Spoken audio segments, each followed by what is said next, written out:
Muy buenas noches, hermanos, qué gusto que estemos reunidos. Les pido una disculpa a los que estaban aquí, yo me tardé unos minutitos, por ahí un pequeño atraso, pero gracias, hermanos, porque están acá. Es de verdad para mí un privilegio que estemos juntos y compartir juntos del estudio de la palabra del Señor. Gracias porque somos miembros de los unos a los otros. Y qué gusto de veras, qué gusto, es un deleite solo verles, ya es refrescante para mí y ojalá para ustedes también el vernos sea de bendición. Quiero dar la bienvenida especialmente a la licenciada Norma Astorga que nos visita. Tía Norma, bienvenida. Gracias por acompañarnos. La licenciada pues es parte de la administración del hospitalito. Ella es la administradora general financiera y está apoyándonos esta semana viendo aquí cosas del hospital, así que gracias por acompañarnos, tía, bienvenida.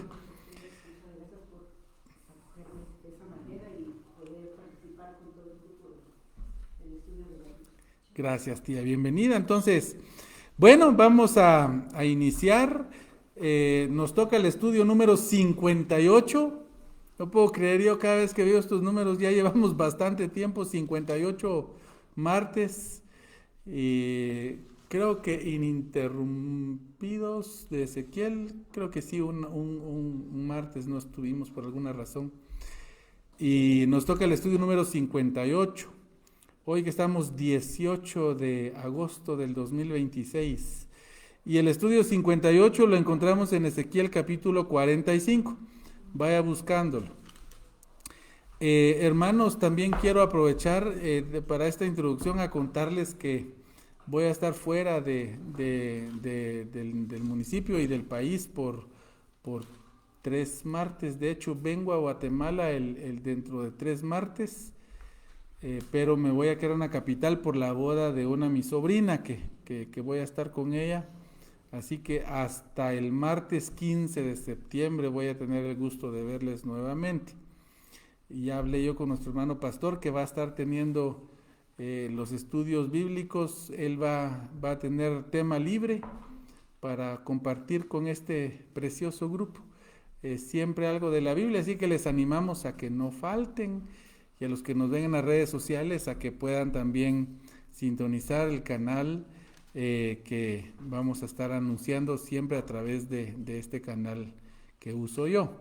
Pero gracias, hermanos, y pedimos sus oraciones para este viaje. Vamos a ver a unas personas que son muy especiales para este ministerio. Vamos a estar visitándoles en los estados y vamos a pasar un tiempo con ellos. Son personas que fueron claves y siguen siendo claves en el ministerio del hospitalito y de hecho a quien vamos a ver fue posiblemente la persona que más influyó en que estuviera yo acá, o uno de los que más influyó en el que yo pudiera venir.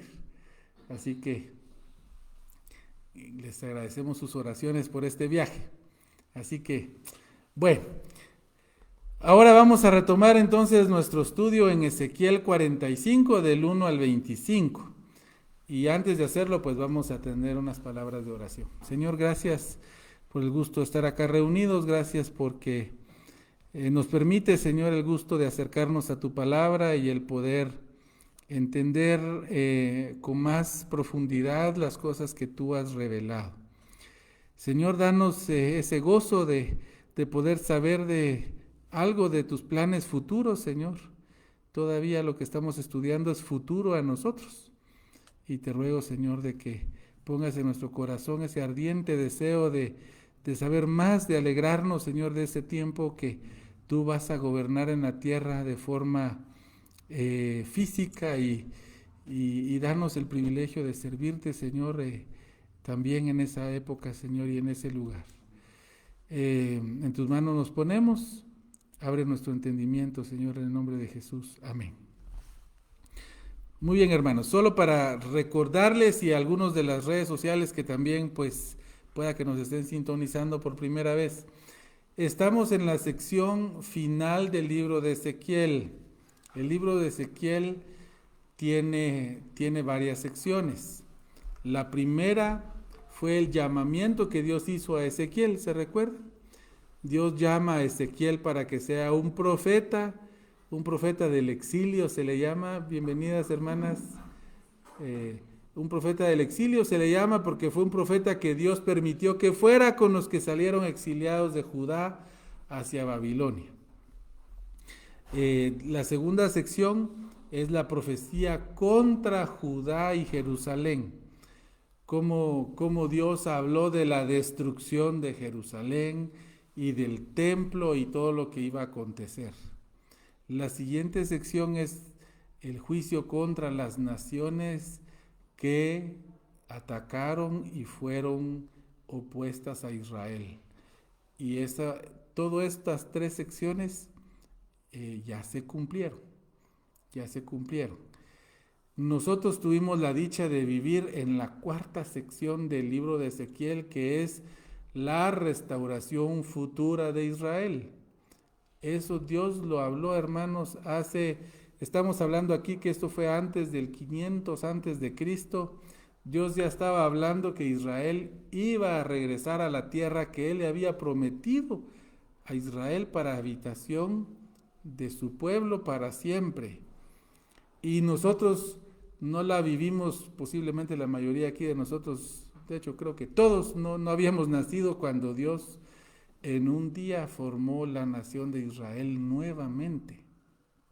Ninguna otra nación en la historia, y si ustedes saben de alguna me la cuentan, porque lo he buscado bastante. Ninguna otra nación ha regresado y ha renacido y ha vuelto a su propia escritura antigua después de más de 1000 años de estar fuera de su tierra. E Israel estuvo casi 2000 años fuera. Casi 2000 años. Y Dios los restableció. Les contaba yo que debido a esa ausencia, muchos grupos cristianos daban por sentado que Dios había desechado a Israel, que Israel no tenía nada que ver en el plan de Dios. Sin embargo, muchos cristianos permanecieron firmes en creer que la palabra de Dios es real y que si la palabra de Dios decía que iba a haber un país que se llamaba Israel, y que iban a volver a hacer un templo, cosa que no ha pasado, pero que los que creemos en la Biblia creemos que va a pasar, hermanos, lo estamos viviendo. Nuestra generación, por decirlo así, vivió el restablecimiento de Israel en su tierra. Ahora, del capítulo 40 hasta el final, que es el 48, esta es la sección que Ezequiel le llama el reino mesiánico. Nosotros los cristianos ahora le llamamos, debido a la revelación del Nuevo Testamento, le llamamos el milenio, porque el Nuevo Testamento le llama 1000 años en los que Dios va a reinar, Cristo mismo aquí en la tierra. Y este periodo, hermanos, todavía está futuro a nosotros. Vimos, hermanos, de que muchos sienten recelo al pensar que Israel es el pueblo de Dios al ver el estado moral de la nación como nación, porque no podemos generalizar nunca de ninguna cultura. Siempre hay gente buena y mala en toditas las culturas, en todas, y es malo generalizar, ¿sí? Es malo generalizar, hermanos, porque siempre Dios permite que en todas las culturas haya personas creyentes en Él y muchas personas buenas, incluso no creyentes. Hay mucha gente buena en el sentido humano, ¿verdad? Que son amables, que son cordiales, que no hacen daño a las personas, que no desean violencia. Pero en el sentido espiritual, como nación, Israel está apartado. Y vimos cómo Ezequiel, hermanos, ¿se recuerdan la profecía de los huesos secos? Cómo Ezequiel precisamente dice eso, que iba a pasar un tiempo en que la nación ya iba a estar viva, pero sin el espíritu, todavía no creyente en Dios. Y ese es este tiempo. Israel, como nación, la mayoría de judíos son agnósticos, ateos o sin religión. La mayoría. Más o menos, yo vi unas estadísticas que son un poquito viejitas, de hace como unos 3, 4 años, pero aproximadamente un 40 o 35% de israelíes practican alguna religión.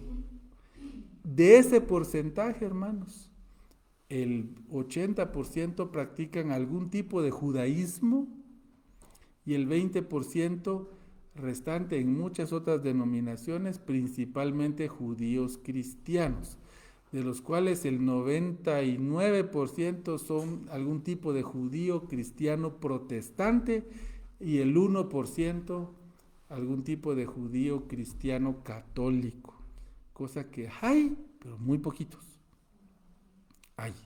Hay judíos católicos, de raza judía, pero de fe católica. Hay, muy poquitos, pero hay. Evangélicos hay bastantes. Eso ya es un número que ya cuenta. Incluso en las estadísticas ya en la población israelí ya salen judíos cristianos y la mayoría ahí son protestantes. Pero como nación, hermanos, todavía no. Están lejos de Dios, ni siquiera creen en su Dios. Esto que nosotros estamos leyendo, la mayoría de la gente en Israel.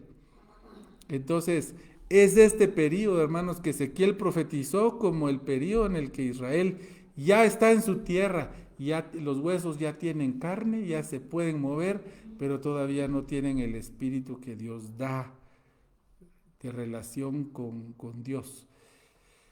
Ya vimos, hermanos, de que proféticamente Israel va a volver a Dios hasta el final de lo que nosotros en el Nuevo Testamento vemos que se llama la gran tribulación.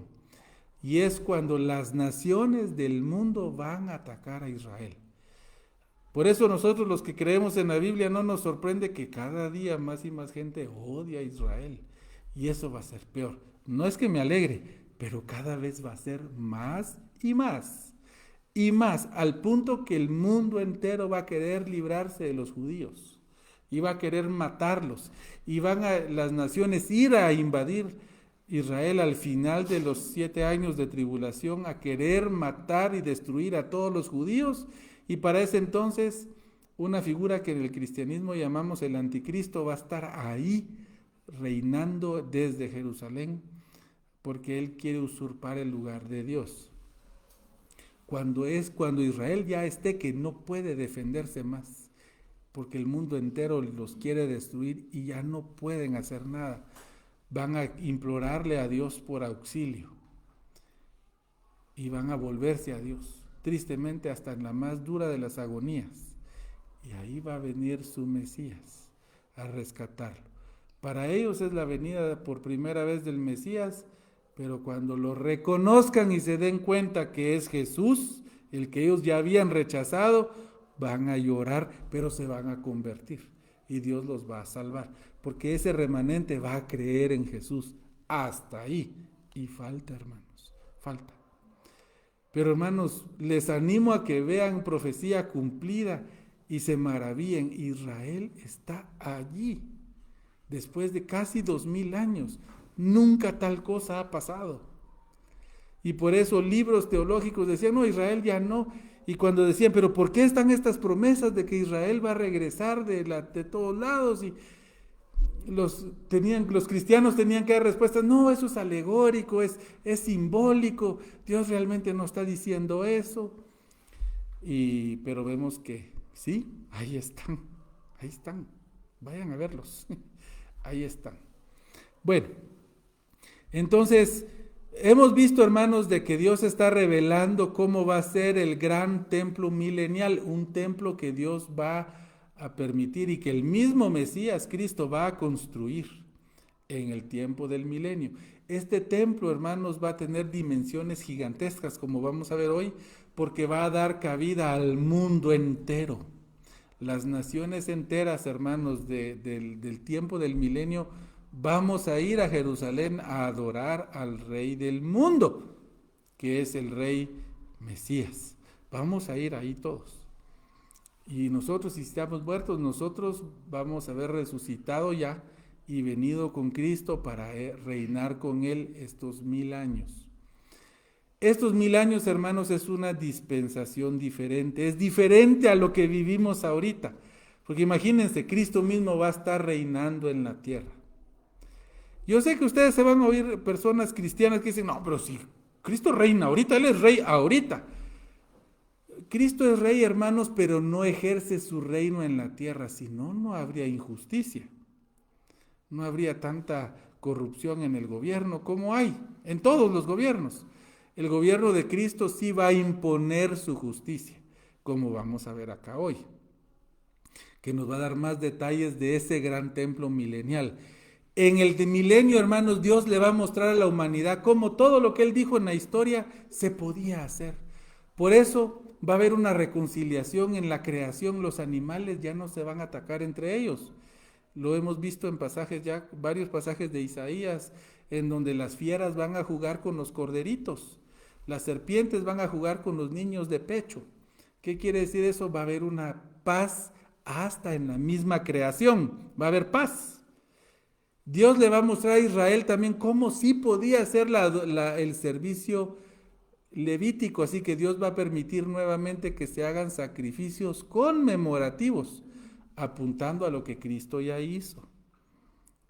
Por eso no se asusten que en ese tiempo van a haber sacrificios, es un tiempo diferente al nuestro, una dispensación diferente. ¿Sí? Y también Dios le mostrará a la iglesia cómo se puede vivir en gracia, libertad y justicia. Porque la iglesia, hermanos, va a adorar a Cristo y va a servir a Cristo como parte de sus funcionarios, de su gobierno. A eso le llama Cristo reinar con Cristo. Y eso es lo que muchos cristianos confunden. Confunden en reinar con Cristo, ir al reino de los cielos, lo confunden con la vida eterna. Eso es otra cosa. El milenio, hermanos, todavía es un periodo de tiempo en el que todavía hay pecado. Todavía hay gente que se va a rebelar contra Cristo. Todavía va a haber gente que va a querer hacer problemas. Ahí se va a tener que trabajar para el sustento. Se van a tener que dar ofrendas. Es un sistema aquí en la tierra como nosotros estamos, solo que Cristo reinando y enseñándonos cómo se podía hacer. Y que sí se podía hacer. Por eso suena tan raro para algunos cristianos que esto pase. Pero bueno, veamos acá. Dice el 1. Cuando repartáis por suerte la tierra en heredad, apartaréis una porción para Jehová que le consagraréis de la tierra, de longitud de 25,000 cañas y 10,000 de ancho. Esto será santificado en todo su territorio alrededor.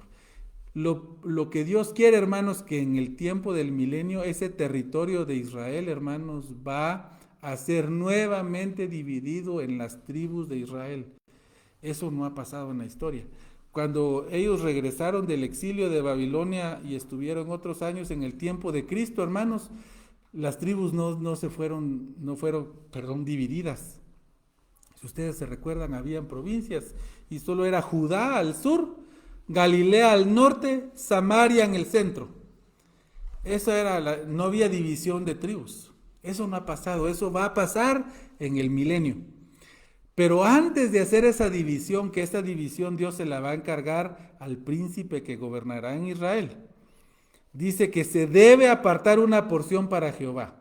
Ahora yo quiero que recuerden, cuando Cristo venga, hermanos, y entre a Jerusalén, dice que Él va a poner su pie en el monte de los olivos y que cuando Él se pare ahí, dice que va a partir el monte en dos y se va a hacer un gran valle ahí. Porque algunos dicen, ¿y dónde va a caber esta ciudad? Porque ya se van a dar cuenta del tamaño de esta ciudad. Cuando Cristo se pare ahí, hermanos, ese gran valle va a ser espacio para todo esto que Dios está pidiendo para ese tiempo. Porque oigan las medidas de espacio que tiene que ser ahí. Dice que son 25,000 cañas y 10,000 cañas de ancho. O sea, 25,000 cañas, hermanos, se lo voy a pasar a medidas. Ya hablamos un poquito de cuánto mide la caña, cuánto miden estas medidas antiguas, cuánto mide el codo y un palmo y medio palmo. Ya lo vimos, pero para fines prácticos hoy les voy a dar las medidas en nuestro... Más o menos estamos hablando de 2,480,625 kilómetros cuadrados. Estamos hablando de una cantidad, es más o menos del tamaño de Luxemburgo, el espacio que se va a hacer ahí. Estamos hablando que es casi del tamaño de Central Park en Nueva York. Si ustedes han visto el tamaño de Central Park, es gigantesco.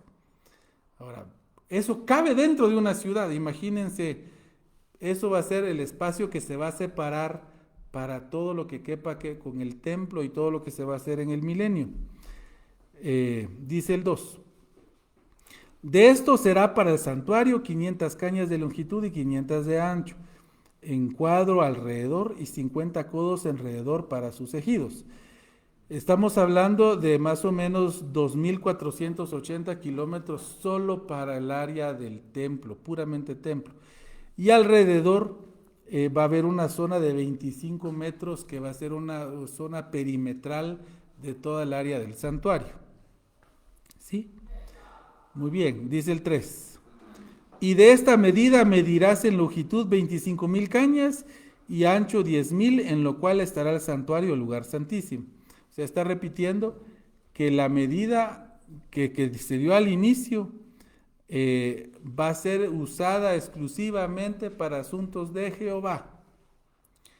Y miren, hermanos, qué enseñanza nos da a nosotros, hermanos, porque cuando nosotros hacemos planes, hermanos, de cualquier cosa, deberíamos de tomar en cuenta que le estamos dedicando a Jehová en todo lo que hagamos. Nuestro salario, ¿qué hacemos usualmente? Para pagar la luz, pagar el agua, pagar el internet, el teléfono, pagar mi comida, mis gastos. Ok, ¿me sobró cuánto? Va, entonces voy a dar de ofrenda esto. Hermanos, lo que la Biblia nos muestra es que siempre que se piensa en separar algo que los humanos vamos a usar, la porción de Jehová es primero. ¿Cuánto le voy a dar al Señor de mi tiempo? Casi siempre planificamos al revés. Bueno, mi trabajo, este domingo sí puedo ir, este martes también puedo ir. Deberíamos todos, y me incluyo, porque fallamos en eso, darle primero el tiempo, mi tiempo, que es el recurso más valioso, hermano, no el dinero. El dinero no es lo más valioso que usted le puede dar al Señor, su tiempo. ¿Cuánto tiempo le da usted a la lectura de su palabra? ¿Cuánto tiempo le da usted a la lectura bíblica? ¿Cuánto tiempo le da usted a oír mensajes bíblicos? ¿O ya es aburrido? ¿O ya es hiperenfoque estar oyendo demasiados mensajes? ¿Qué es? ¿No se deleita usted en saber más de Dios? ¿Por qué no apartamos tiempo para Dios? Ahora, todo debemos hacerlo pensando en Dios. Cuando trabajo, Dios quiere que trabaje. Yo debo honrar a Dios hasta con lo que hago. Eso me da comida, sí, me da mi sustento, pero debo honrarlo hasta con lo que hago, con todo. Separar tiempo para Él de primero, separar dinero para Él de primero. Dios no necesita nada de eso, hermanos, es por honrarlo, por honrarlo.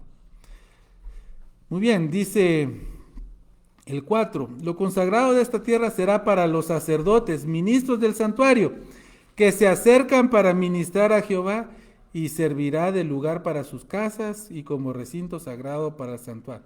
O sea que dentro de ese territorio Dios va a permitir, y por eso es tan grande también, van a vivir los levitas, todos los levitas, todos. Los que tienen los puestos más importantes que ya vimos, que son los descendientes de, ¿se recuerdan qué sacerdote? Sadoc. De Sadoc. Y se recuerdan que Sadoc viene de Finés o Pinjas. Pinjas en hebreo, Finés, de él vienen los de Sadoc y de ellos vienen, hermanos. ¿Cómo va a saber Dios? ¿Será que todavía están? Resulta que los hebreos, el grupo que sí sabe de su ascendencia, son ellos, los levitas. Y si ustedes averiguan de las familias de los Cohen, los Coanim y los Leví, saben, hermanos, ellos han guardado sus linajes por tiempo y tiempo y tiempo. Están regados en el mundo, pero ya muchos están regresando. Se están preparando para este servicio. Ahora, ellos no se están preparando para este templo, se están preparando para un templo que va a estar presente en el tiempo de la tribulación. Acuérdense que ya hablamos un poquito de los templos. Todavía antes de este templo va a haber uno. Y de hecho ya está todo preparado para hacerlo. Ojo, los cristianos no estamos deseando que haya un templo, no lo necesitamos. Cristo es nuestra entrada a Dios, no un templo judío. Pero sabemos por la profecía bíblica que va a haber un templo ahí. Porque dice que el anticristo se va a querer sentar en ese templo. Para que eso pase, tiene que haber un templo. Y así se cumple la semana 70 de Daniel. Es otro tema, pero para que ustedes lo vayan conectando. Dice el 5. Asimismo, 25,000 cañas de longitud y 10,000 de ancho, lo cual será para los levitas, ministros de la casa, como posesión para sí, con 20 cámaras. Es la misma sección, hermanos. 6. Para propiedad de la ciudad señalaréis 5,000 de anchura y 25,000 de longitud, delante de lo que se apartó para el santuario. Será para toda la casa de Israel. Pegado a esta explanada santa, hermanos, que va a ser solo para la adoración de Dios, va a haber una franja que tiene la misma longitud, pero el diferente ancho, que son más o menos 1,240,312.5 kilómetros cuadrados. Es un montón de tierra. Pero ese pedazo, hermanos, va a ser para Israel. ¿Qué quiere decir eso? Que Dios va a permitir que de todas las tribus de Israel habiten en la ciudad pegado al templo, pegado a la explanada del templo. Hay más, dice 7, y la parte del príncipe estará junto a lo que se apartó para el santuario, de uno y otro lado, y junto a la posesión de la ciudad, delante de lo que se apartó para el santuario, y delante de la posesión de la ciudad, desde el extremo occidental hasta el extremo oriental, y la longitud será desde el límite occidental hasta el límite oriental. ¿Qué quiere decir? Que el príncipe, hermanos, va a rodear, la posesión del príncipe va a rodear toda la ciudad, que incluye el santuario e incluye el lugar de la ciudad donde van a habitar los israelitas. ¿Por qué? Porque el príncipe va a ser el encargado de darle protección a todos los habitantes de Jerusalén, de ese tiempo, del milenio. Así que el príncipe recibe tierras a ambos lados de la posesión santa. 8.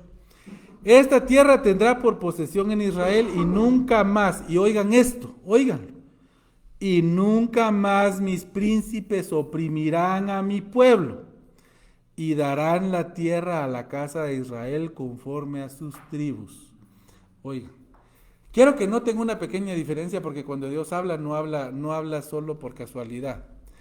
Fíjense que cuando Dios reveló que iba a haber reyes en Israel, dijo, y el rey deberá de hacer una copia de la ley para sí mismo, y el rey no será, dice, no será porque él no debe tener tantas mujeres, ni ser dado al mucho vino, y todas las legislaciones que Dios dio que el rey no debe hacer.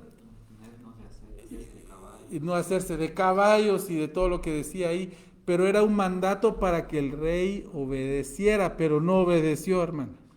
Hizo todos los reyes de Israel, todos fueron grandes terratenientes y explotaron al pueblo y tenían muchísimas mujeres, muchas. Si no, pregúntenle a Salomón, más de 1,000 mujeres entre esposas y concubinas. O sea, ni siquiera podía darle una tarde a cada mujer en un año. Tenía que llevar varios años para pasar un rato con todas. O sea, no hicieron caso. Pero aquí dice, y nunca más mis príncipes oprimirán a mi pueblo. Oigan cómo aquí está la ordenanza del rey ejerciendo su autoridad. Es que aquí no es de que si ellos obedecen o no, es que no lo van a hacer. No lo van a hacer. ¿Sí? Porque esa es la diferencia cuando el rey ejerce su autoridad. Y ahorita claro que el Señor Jesús es rey del universo, pero Él no ejerce su autoridad en la tierra. Él permite que el humano escoja en este momento quién le sirve y quién no. En este tiempo no.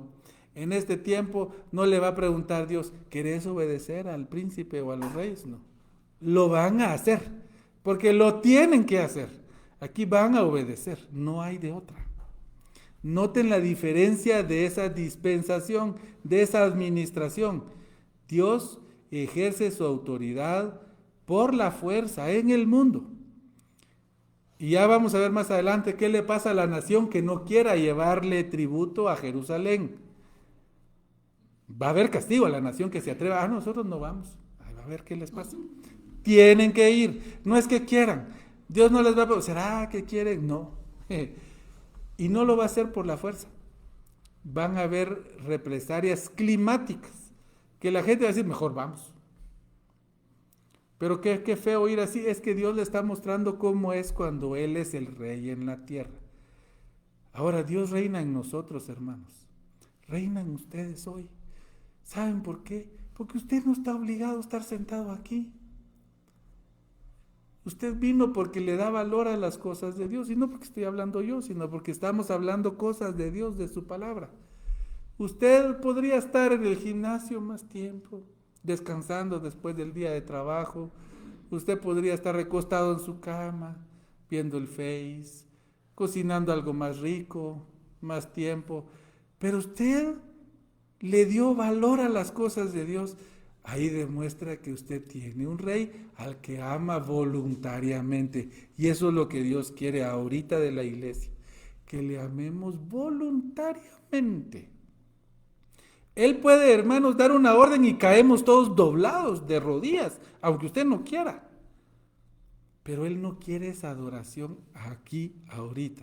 Él quiere que la iglesia le busque por amor, porque valora lo que Cristo hizo en la cruz por nosotros. Y usted dice, ¿cómo es posible que mi Señor murió por mí y yo no pueda darle un rato, aprender de Él, ver a mis hermanos en Cristo? Eso demuestra que Cristo reina en ustedes. Ahora, perfectos no somos, tenemos tropiezos, tenemos cosas que todavía nos atraen al mal, pero usted como creyente todavía rebosa incluso de remordimiento cuando falla. Y Señor, perdóname, ¿cómo es que yo todavía tengo atracción a estas cosas? Ayúdame. Y usted quiere servir al Señor. Y el Señor ve todo eso. Y Él lo recibe como olor fragante. Él lo recibe como adoración. 9. Así ha dicho Jehová el Señor: basta ya, oh príncipes de Israel, dejad la violencia y la rapiña, haced juicio y justicia, quitad vuestras imposiciones sobre mi pueblo, dice Jehová el Señor. A eso que venía acostumbrado Israel y se sabe que hacían los reyes, Dios dice, ya no. Noten aquí como la orden de un rey, ya no van a hacer esto. Todo lo que dijeron, lo hacían. ¿Qué hacían, hermanos? Explotaban al pueblo, les hacían violencia, hacían piñata de los bienes de la gente, y no hacen eso los gobernantes hoy. Por eso los impuestos cada vez más, ¿para qué? Uno dijera, es para los pobres. No les llega a los pobres. Tiene que pasar por las manos de muchos políticos y funcionarios para que al fin le llegue a los pobres que votaron por ellos, porque por los que no les va a llegar. El gobierno humano, hermanos, aquí Dios le va a decir qué hacer. Ahora, Dios también va a dar ordenanzas al pueblo de aquel entonces, del futuro. Dice el 10, balanzas justas, efa justo, bato justo tendréis. O sea, aquí tanto los príncipes como el pueblo deben hacer negocios con honestidad, con respecto a los demás. Estas son medidas, hermanos, que si quieren se las decimos para que ustedes sepan. El efa, hermanos, generalmente se hacía para medir cosas secas, granos, mientras que los batos era para medir cosas líquidas o húmedas. El efa, hermanos, más o menos dice que es la 10ª parte de un homer, más o menos 22 litros. Ahora, un bato es aproximadamente igual a 22 litros, solo que líquidos. El efa, hermanos, y el bato serán una misma medida, dice el 11. Que el bato tenga la 10ª parte del homer y la 10ª parte del homer el efa. La medida de ellos será según el homer. O sea, Dios está pidiendo, o homer dicen los hebreos, está estandarizando la medida de aquella época, para que no hayan engaños en el comercio del día al día. Hermanos, en el milenio va a haber comercio, no es el cielo. Son 1000 años en los que Cristo va a reinar literalmente en la tierra, y usted va a tener que trabajar, va a trabajar para el rey, y usted va a tener que hacer comercio. Y si usted fue fiel aquí en la tierra, su función en ese gobierno va a ser más alta, va a tener más cercanía al rey. La salvación, hermanos, no depende de sus obras. La salvación no depende de sus obras. La salvación depende de su fe en Cristo. Pero la entrada en el milenio, hermanos, su posición ahí es acorde. Acuérdense de la parábola que Cristo le dijo a sus seguidores. Y a los que fueron fieles les dijo, sobre poco fuiste fiel, sobre mucho te pondré. ¿A qué se refiere? Al cielo. No, hermanos, en el cielo no va usted a comprar ni vender nada. Ese es un estado eterno diferente. En el milenio es donde usted sí, hermanos, va a tener funciones diferentes acorde a cómo usted viva aquí. Eso sí. ¿Cómo va a ser sus privilegios en el reino milenial? Es cómo viva usted aquí. Se los he dicho varias veces. No crea usted que va a estar a la par del apóstol Pablo en las mismas funciones. Tal vez sí. Yo no sé, pero yo no creo. Si el Señor me permite ser el que atranca la puerta cuando ya todos salieron, qué bueno. Pero que el Señor, anhelemos servir al Señor, porque ese es el reino en el que yo sí quiero ser funcionario público. En ese reino sí. Oiga, va. Ahora, el Homer, hermanos, es la medida más grande. Homer significa literalmente la carga de un asno. Eso significa. Pero más o menos estamos hablando de 220 litros. O sea, 10 efas o 10 vatos, ¿verdad? Porque Dios está estandarizando esas medidas. También va a estandarizar las medidas monetarias, los ciclos, dice el 12. El ciclo será de 20 jeras, 20 ciclos, 25 ciclos y 15 ciclos, o serán una mina. Sumando estos, o sea, 60. 60 van a ser una mina, que es para tener una idea. Un ciclo, hermanos, pesa más o menos 11 gramos de peso, usualmente es plata. La jera es una 20 parte de ciclo, más o menos 0.57. Podemos redondearlo a medio gramo. Sí, 500 miligramos, 577 miligramos. La mina, hermanos, tiene 20 ciclos más 25 más 15, o sea, 60 ciclos. En otras palabras, 684 gramos. No tengan pena de eso, porque Dios lo que está diciéndonos acá es que Él va a asegurarse que las medidas, el intercambio, el comercio se haga transparentemente. Eso es lo que Dios está pidiendo. 13. Esta será la ofrenda que ofreceréis, la sexta parte de un efa por cada homer de trigo y la sexta parte de un efa por cada homer de la cebada. Les voy a leer el 14 de una vez. La ordenanza para el aceite será que ofreceréis un bato de aceite, que es la 10ª parte de un coro. 10 batos harán un homer, porque 10 batos son un homer. Ahora, no se hagan bolas.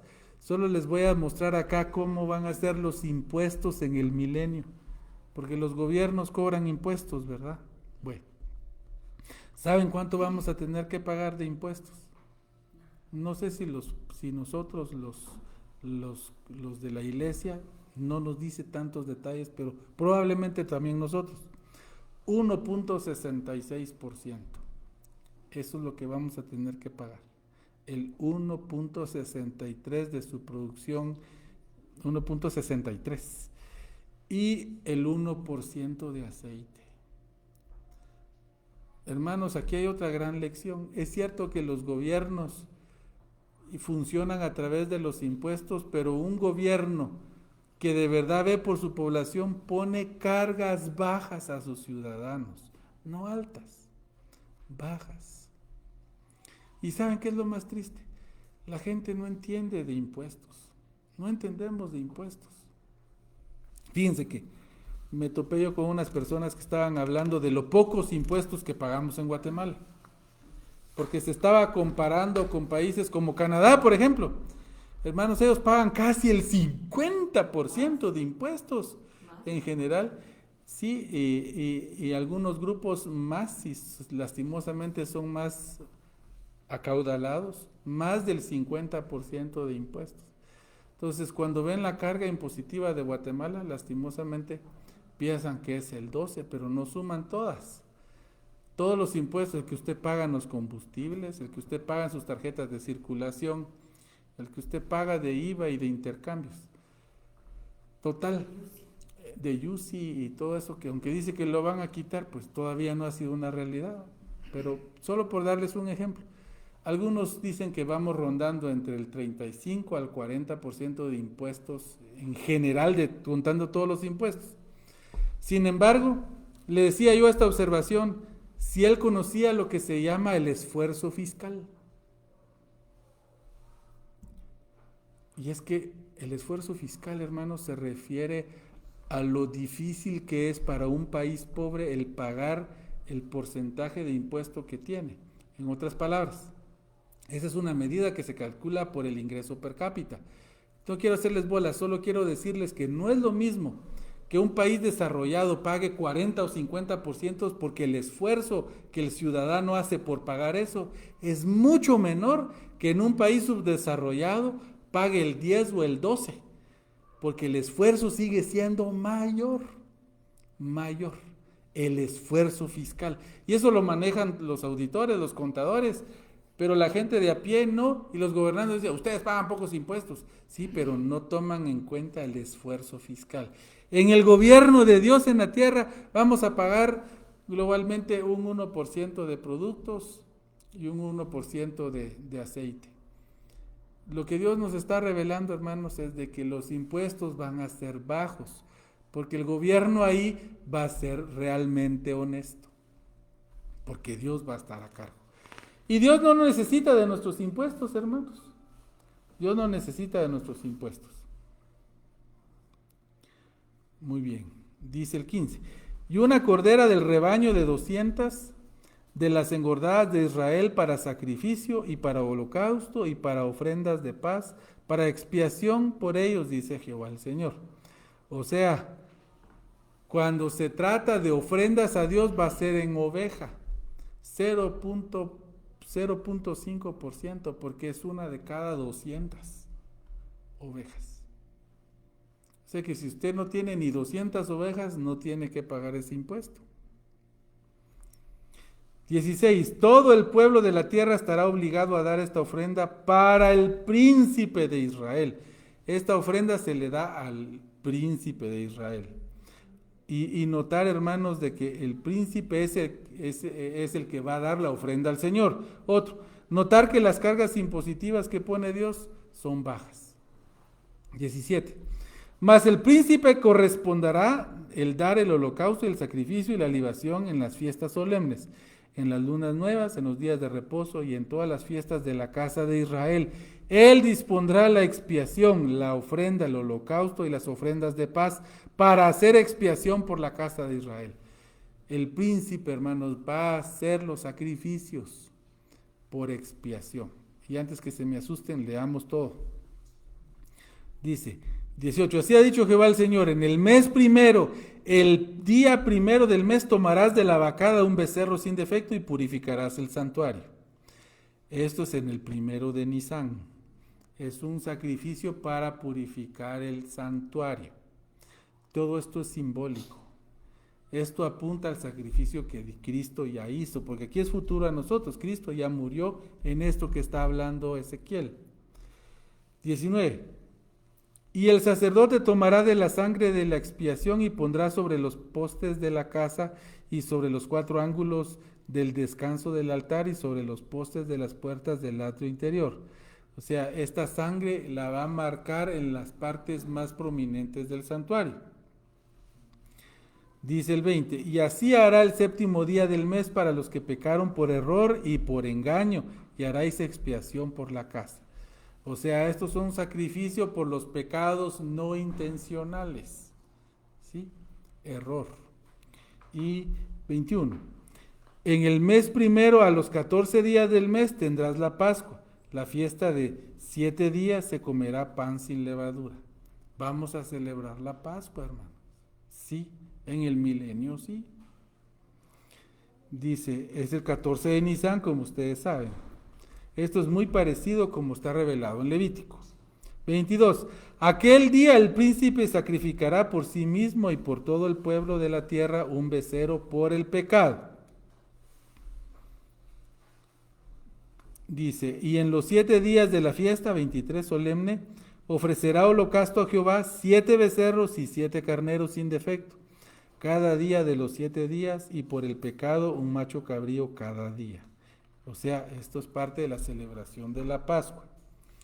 Y con cada becerro ofrecerá una ofrenda de efa, y con cada carnero un efa, y por cada efa un hin de aceite. Estos son ofrendas que deben acompañar a los sacrificios. 25. En el mes séptimo, a los 15 días del mes, en la fiesta hará como en estos días, 7 días, en cuanto a la expiación, en cuanto al holocausto, en cuanto al presente y en cuanto al aceite. O sea, en la fiesta de los tabernáculos, hermanos, en la fiesta de los tabernáculos se harán los mismos sacrificios que se ordenaron en la fiesta de la Pascua. Y esto cambia a como está revelado en el Levítico, no es de esta manera. Dios está cambiándolo. Por eso es una dispensación diferente. Son tratos diferentes. Dios ya ha hecho eso en la antigüedad. Acuérdense el pacto con Moisés y con la ley. Por eso al judío le costó entender y creer cuando Cristo vino que la cosa cambió. Ya no había templo para hacer sacrificios. Es más, Dios permitió que se destruyera el templo porque Dios cambió el trato con la humanidad. Porque así lo diseñó Él. Y para darnos entrada a nosotros, que somos no judíos. Dios nos dejó entrar a relación con Él en este cambio. Así fue. Y en el milenio va a ser diferente.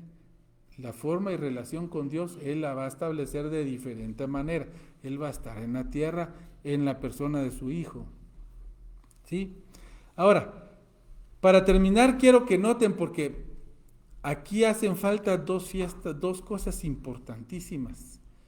Dos cosas importantísimas. Y no sé si la notaron, pero la fiesta que hace falta es del día de expiación. El día de expiación, esa fiesta no está. ¿Cuál es? ¿Se recuerdan? Varios ejemplos hay. El que tenemos más común en el Nuevo Testamento es cuando Zacarías entró y se quedó mudo allá adentro en el templo. Eso es del día de la expiación. ¿Qué hacía? El sacerdote entraba con la ofrenda por los pecados de todo el pueblo. Ahí todos los pecados del pueblo. Por eso Cristo es nuestro Cordero expiatorio. Ese sacrificio ya no se hace porque Cristo ya lo hizo. El pecado de toda la humanidad ya fue perdonado en Cristo.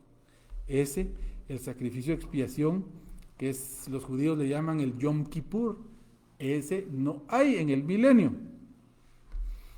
Y tampoco está la fiesta de Pentecostés.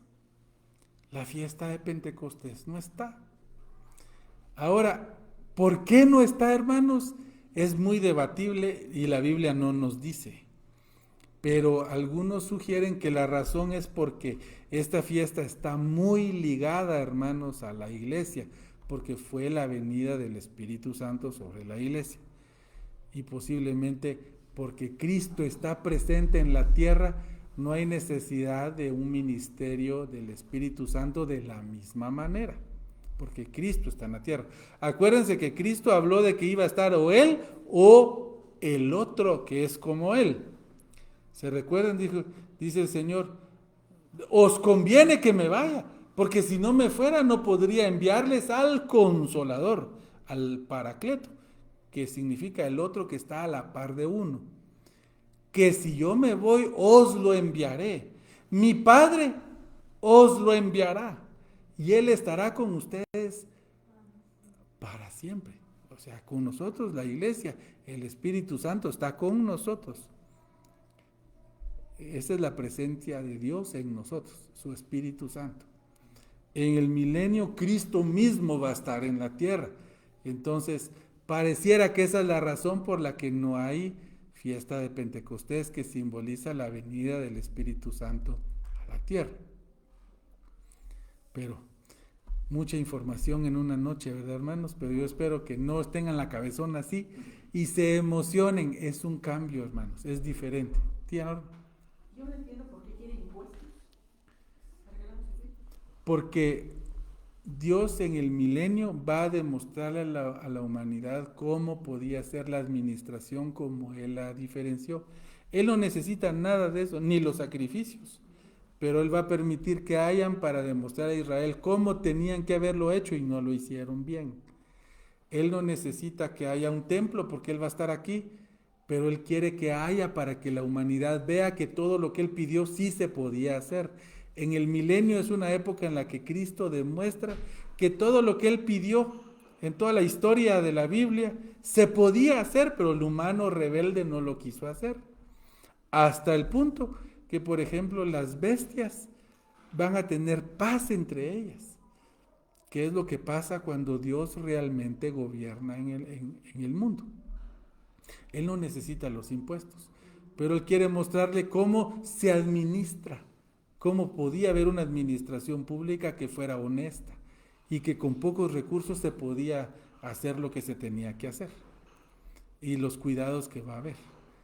Entonces, el milenio, hermanos, es un tiempo en el que Dios va a demostrarle a la humanidad que todo lo que Él reveló sí se podía hacer y Él va a estar haciéndolo aquí y va a reinar desde Jerusalén. ¿Por qué no desde Guatemala? ¿Por qué no desde Nueva York? ¿Por qué no desde Londres? ¿Por qué no desde Toledo? A mí me gustaría que fuera desde Toledo, pero no, va a ser de Jerusalén. Y va a ser una Jerusalén diferente porque cuando el Señor venga va a extenderse un gran valle en esa sección, grandísimo, hermanos, para que ahí puedan venir todas las naciones del mundo a adorarle. Hermano, pero en el milenio se va a adorar a Dios también en días de reposo. Sí, exactamente.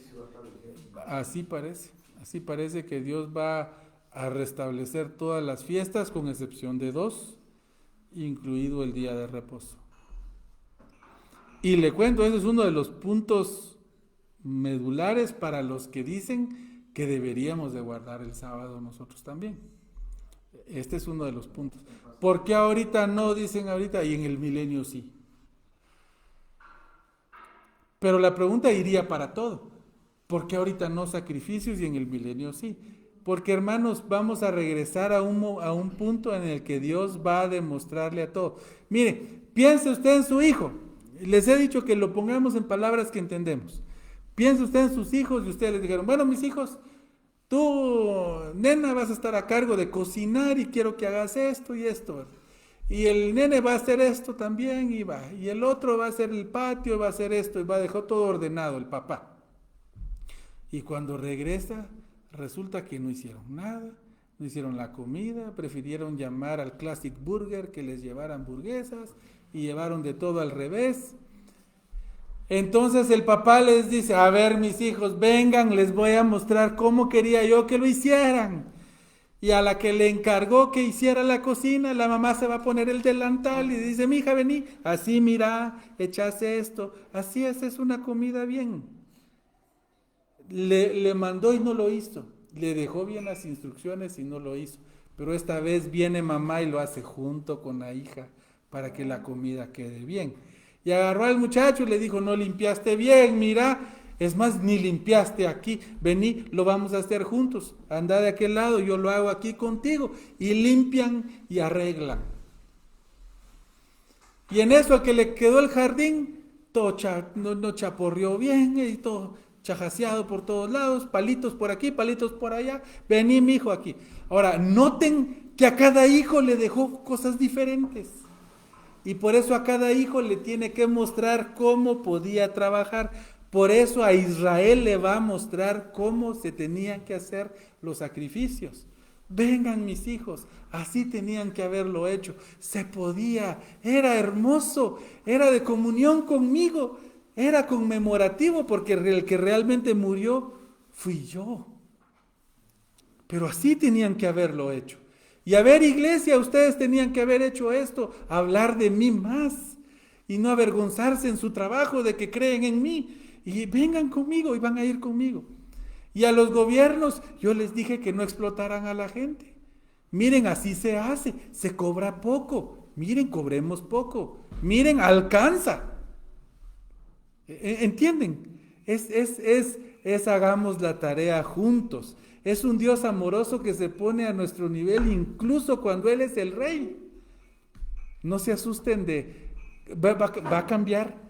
Alégrense porque ustedes van a ser un grupo de personas especiales en el milenio, muy diferentes, hermanos, a la población que pasó ahí de la tribulación y que no pasaron porque pasaron salvos, sino porque pasaron conquistados.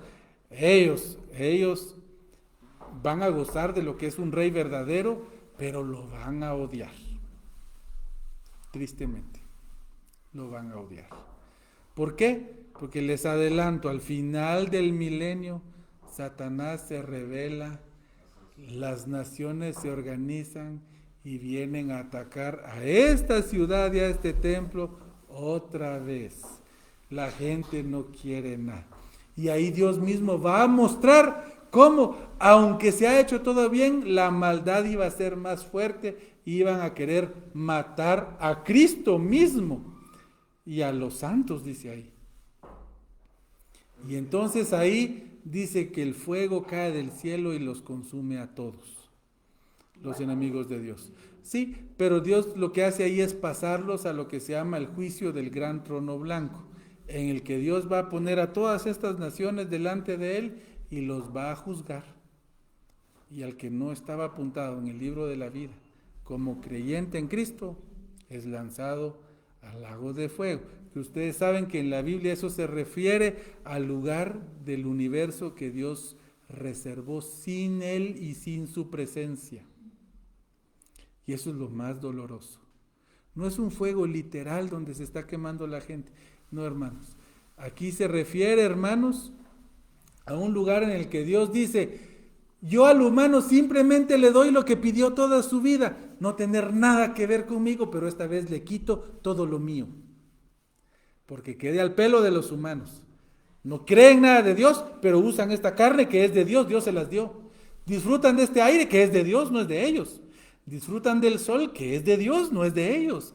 Disfrutan de la tierra, disfrutan de otros humanos, disfrutan de la producción de la tierra y no es de ellos. Quede al pelo. Dios dice aquí, ya sin mí y sin nada de lo mío. Y a eso Dios le llama infierno porque es el dolor más grande. Recordar todo esto. Hasta el dolor van a querer sentir para sentir algo y no van a sentir nada. Eso, hermanos, es el dolor más grande que hay. Una cosa ¿Sí? digo yo, que como ya la gente lo va a ver así bonito, va bien posicionado, con sus pasos, que realmente los impuestos van a donde ven, que pueden hacer sus negocios, que pueden vivir bien. Yo no creo que sea mucho. Difícil de creer, ¿verdad? Difícil de creer, pero dice que son las naciones las que van a venir. Y van a haber más detalles de eso, hermanos, que nos va a dar todavía Ezequiel y vamos a ver en el futuro. Así que, bueno, que el Señor les bendiga. Damos saludos ahí a los que nos dejaron algunos saluditos. Hermano Mateo Nunal Méndez. Buenas noches, hermano, Dios te bendiga. A mi señora madre también. Buenas noches, mi señora madre. Y al hermano Roberto López. Dios te bendiga, Chove. Ahí saludos también a los que solo nos dejaron un like. Que el Señor les bendiga. Nos vemos el 15 de septiembre. 15 de septiembre. Les animo a escuchar buenos mensajes y enseñanza bíblica en la voz de nuestro hermano pastor por estos 3 martes. Así que el Señor les bendiga y muy buenas noches.